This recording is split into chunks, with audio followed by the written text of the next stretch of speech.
How to log into Costco Citi Card account online. Hello everyone, this is Lisa from Create, Login and Delete. Now let's get started.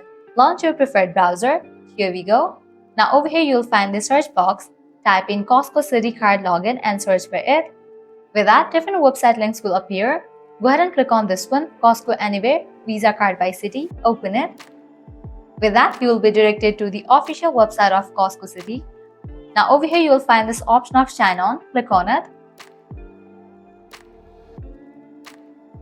You will land to the login page. Now from this page you can easily log into your account. All you have to do is type in your Costco Citi account's credentials. So go ahead and fill this. Type in your user ID. Then type in your password.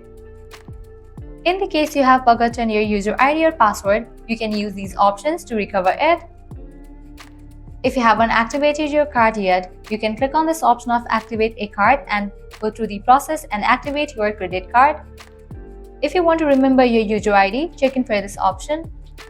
After you fill this, click on the option of Sign On and with that you will be logged into your account.